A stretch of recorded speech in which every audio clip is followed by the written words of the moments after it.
Hello दोस्तों, welcome back to my YouTube channel Quick Pharma. तो आज की वीडियो में हम पढ़ने वाले हैं अपने टॉपिक एमेटिक्स के बारे में। तो जैसे कि अब आप लोग को पता है कि कभी कभी जब आप लोग ट्रैवल करते हैं या फिर आप लोग के साथ वाले ट्रैवल करते हैं तो बहुत लोगों को क्या होता है ना कि जैसे कार से ट्रैवल कर रहे हैं फिर बस से ट्रैवल कर रहे हैं तो उनको काफ़ी ज़्यादा वॉमिटिंग आने लगती है। रास्ते में वो उल्टियाँ करते हुए जाते हैं जिसकी वजह से बगल वाले को भी काफ़ी ज़्यादा प्रॉब्लम क्रिएट होती है। बट बहुत लोग ऐसे होते हैं कि जैसे उनको वॉमिटिंग ना आए जब वो ट्रैवल कर रहे हैं तो वो कुछ ऐसी मेडिसिन रख लेते हैं जो कि वॉमिटिंग उनको ना आए, वॉमिटिंग से उनको राहत मिले और वॉमिटिंग उनकी कंट्रोल हो जाए। ठीक है, तो पर आप लोगों ने कभी ये सोचा है कि हमारी कुछ ऐसी भी मेडिसिन आती हैं जो उल्टियाँ कराने में हेल्प करती हैं, यानी कि उल्टियों को बढ़ावा देती हैं जिससे कि हमको उल्टी आए। तो ऐसी भी हमारी कुछ मेडिसिन आती हैं। तो आज की वीडियो में बेसिकली हम इन्हीं मेडिसिन के बारे में पढ़ने वाले हैं और इस मेडिसिन को हम एक तरीके से एमेटिक्स भी बोल सकते हैं। तो एमेटिक्स हमारी ऐसी मेडिसिन या फिर ऐसी ड्रग्स होती हैं जो कि हमारी उल्टियों यानी कि वॉमिटिंग कॉज करते हैं जिससे कि हमको उल्टी आए। तो अब इस चीज़ का फ़ायदा क्या है और सारी चीज़ें हम इस वीडियो में पढ़ने वाले हैं। ठीक है, तो हमारा आज का टॉपिक रहेगा एमेटिक्स। तो हमारा सब्जेक्ट चल रहा था pharmaceutical inorganic chemistry B pharmacy first semester, जिसमें हमारी यूनिट 4 चल रही थी और उसमें आज हम पार्ट सेकंड पढ़ने वाले हैं। इसी पार्ट सेकंड में हम अपने टॉपिक एमेटिक्स को कवर करेंगे।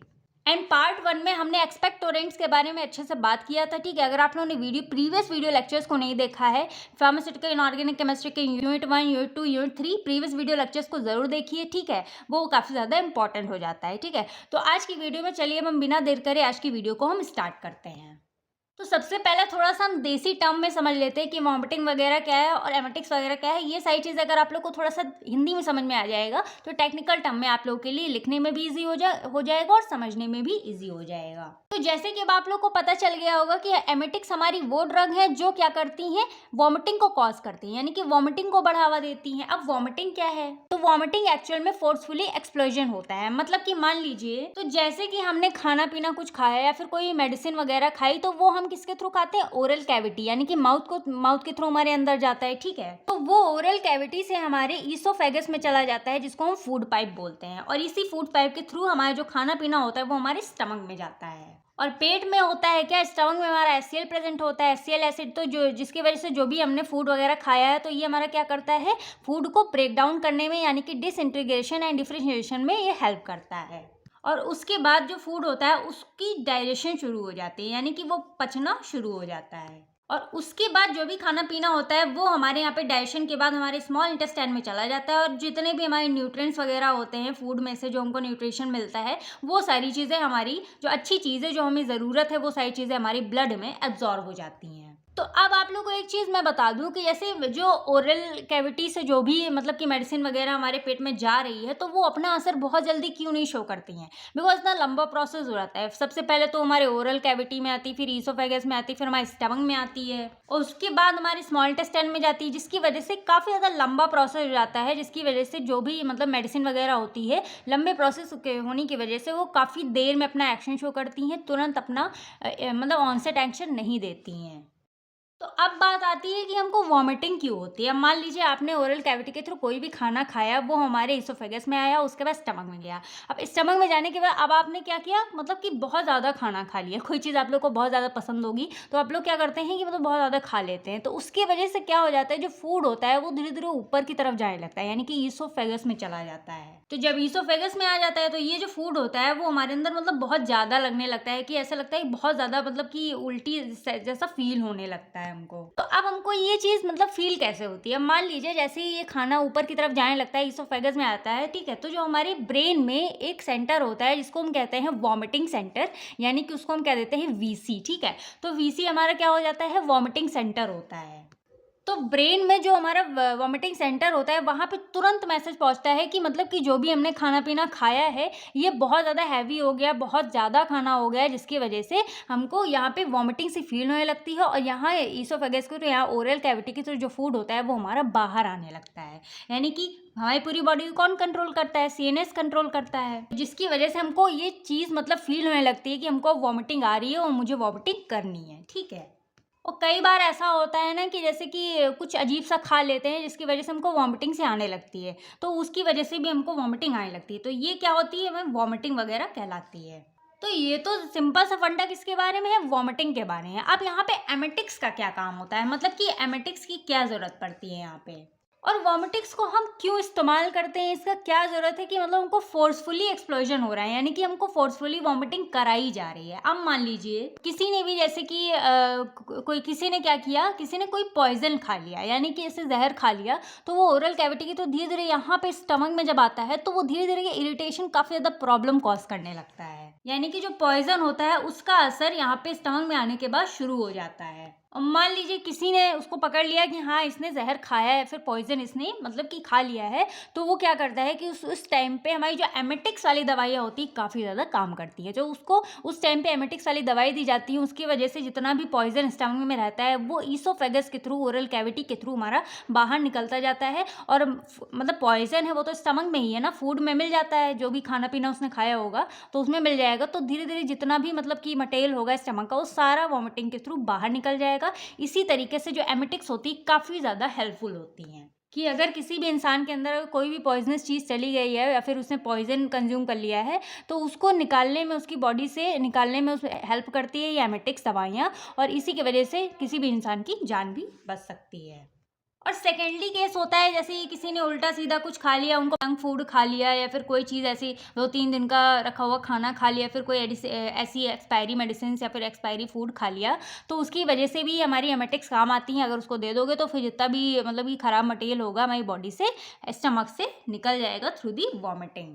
और कभी-कभी होता है कि किसी ने ओवरडोज़ कर लिया, फिर मतलब कि ओवरडोज़िंग हो जाती है उसमें, तो ये एमेटिक्स नाम की दवाइयाँ हमारी ओवरडोज़िंग को कम करने के लिए, यानी कि हमारे स्टमक से उस मेडिसिन को एक्सक्रीट आउट करने के लिए, वॉमिटिंग के थ्रू बाहर निकालने के लिए हमारी एमेटिक्स दवाइयाँ काम आती हैं। यानी कि अगर पूरी चीज़ का मैं कॉन्क्लूजन बताऊँ तो ये हमारी ऐसी मेडिसिन्स हैं या फिर ऐसी ड्रग्स हैं जो कि अगर कोई भी पॉइज़न वगैरह चला गया है स्टमक में या फिर कोई ऐसा उल्टा-सीधा खाना खा लिया है, ठीक है? वो स्टमक में चला गया है तो उसको फ़ोर्सफुली, यानी कि उसको फ़ोर्सफुली वॉमिटिंग करा के वो सारी जितनी भी गंदगी होगी स्टमक में वो सारी चीज़ें एक्सक्रीट आउट कराने में हेल्प करती है हमारी ये मेडिसिन्स, यानी कि एमेटिक्स। अब अगर इसको सिंपली हम डिफाइन करें तो टेक्निकल टर्म में तो emetics are the drug that cause vomiting, यानी कि एमएसएस। वॉमिटिंग को एमएसएस भी कहते हैं। ये हमारी ऐसी ड्रग्स होती है जो वॉमिटिंग कॉज करवाती हैं, ठीक है? जैसे कि इंसान को उल्टी हो, ठीक है? वॉमिटिंग क्या है? Vomiting is a forcefully explosion of the content of stomach via mouth और समटाइम्स थ्रू नोज। यानी कि कभी कभी हो जाता है ना कि बहुत बहुत ज़्यादा उल्टी आने लगती, बहुत तेज़ उल्टी आती है, तो क्या होता है ना कभी कभी नोज के थ्रू भी मतलब कि थोड़ा सा जो मटेरियल होता है वो आने लगता है, थ्रू दी माउथ भी आता है और नोज के थ्रू भी बाहर आ जाता है, ठीक है? तो ये वॉमिटिंग फोर्सफुली एक्सप्लोजन जो कि हमारे स्टमक में जो भी कंटेंट है उसको बाहर निकालता है, उसको हम क्या कहते हैं? वॉमिटिंग कहते हैं। Emetic takes a valuable part in treatment of poisoning, यानी कि जैसे मैंने पहले बताया, अगर कोई पॉइजन वगैरह किसी के पेट में चला गया है तो उसको निकालने में, उसको ट्रीट करने में हमारी एमेटिक्स नाम की दवाइयाँ काम आती हैं।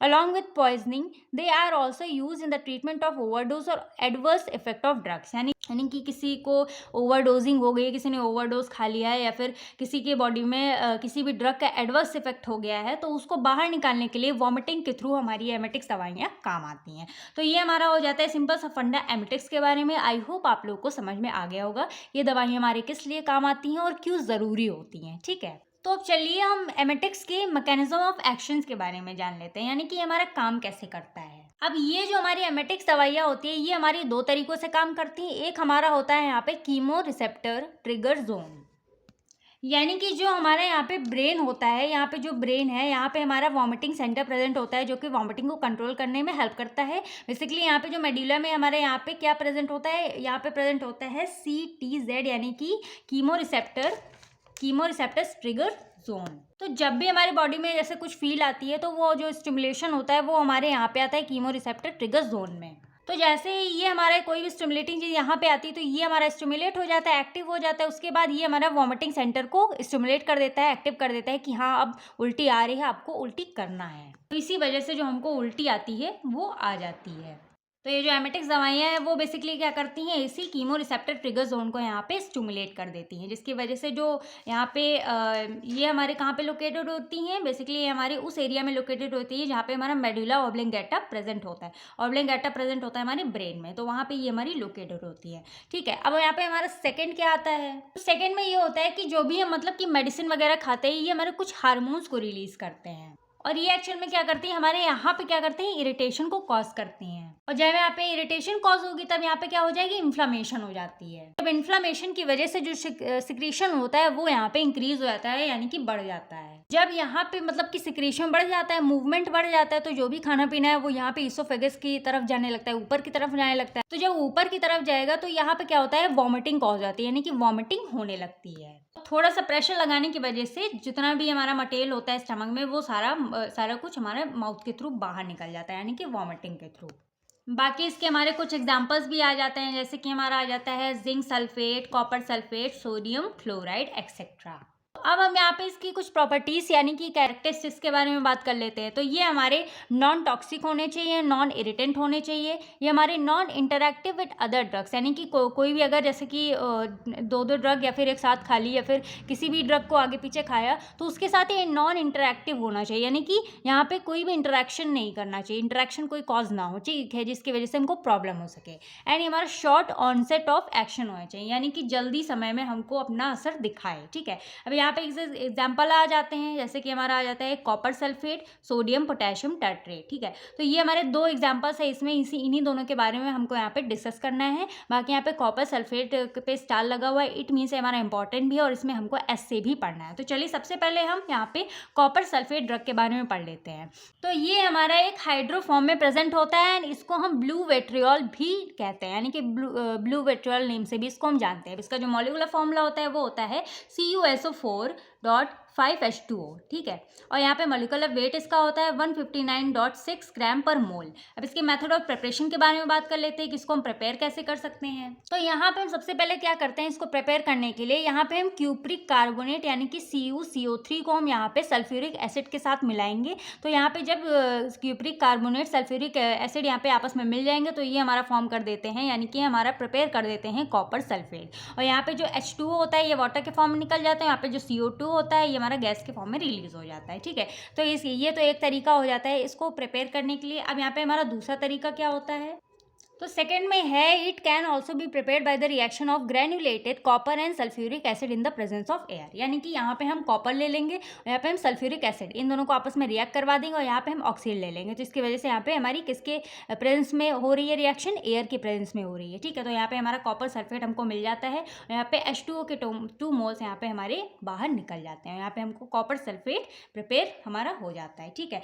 अब इसकी प्रॉपर्टीज़ के बारे में देख लेते हैं कि इसकी क्या क्या प्रॉपर्टीज़ हो सकती हैं। तो ये हमारा basically deep blue colour crystal और ब्लू पाउडर के फॉर्म में होता है, ठीक है, या फिर इसका deep blue colour crystal form में होगा या फिर ये हमारा ब्लू पाउडर के फॉर्म में भी प्रेजेंट होता है। और ये हमारा ऑर्डरलेस होता है, यानी कि इसका कोई भी ऑर्डर नहीं होता है और ये हमारा वाटर में सॉल्युबल होता है, अल्कोहल में इनसॉल्युबल होता है, ठीक है। अब इसकी रिएक्शन देख लेते हैं। यहाँ पे इसको एक तरीके से हम केमिकल रिएक्शन भी बोल सकते हैं। अब यहाँ पे हम क्या कर रहे हैं, 2 मोल्स ऑफ किसके ले रहे हैं, कॉपर सल्फेट के ले रहे हैं, उसको हम यहाँ पे Ki के साथ यानी कि पोटेशियम आयोडाइड के साथ रिएक्ट यहाँ पे हम आपस में करा देते हैं। तो हमारा क्या बन जाता है यहाँ पे, तो हमारे दोनों मिलके आपस में क्या फॉर्म कर देते हैं, अनस्टेबल क्यूप्रिक आयोडाइड यानी कि 2CuI2 फॉर्म कर देते हैं। और यहाँ पे हमारा जो K2SO4 होता है वो यहाँ से निकल जाता है और यहाँ पे हमारा क्या फॉर्म करते हैं, अनस्टेबल क्यूप्रिक आयोडाइड फॉर्म करते हैं।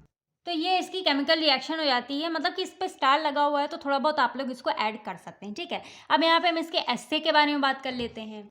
तो सिंपली सबसे पहले स्टेप में क्या करेंगे, यहाँ पे हम suitable amount of copper sulphate लेंगे, ठीक है। उसके बाद उसको हम क्या करेंगे, पानी में उसको हम डिजोल्व कर देंगे, यानी कि वे करने के बाद इसको हम मिला देंगे जितना भी हमको चाहिए होगा। उसके बाद इसी में हम क्या करते हैं, potassium iodide and acidic acid को भी हम इसी सोल्यूशन में ऐड कर देंगे। तो जैसे ये सारी चीज़ें हम मिला देंगे तो उसके बाद हमारा क्या बन जाएगा, यहाँ पे हमको आयोडीन मिल जाएगा, यानी कि आयोडीन बन के तैयार हो जाएगा।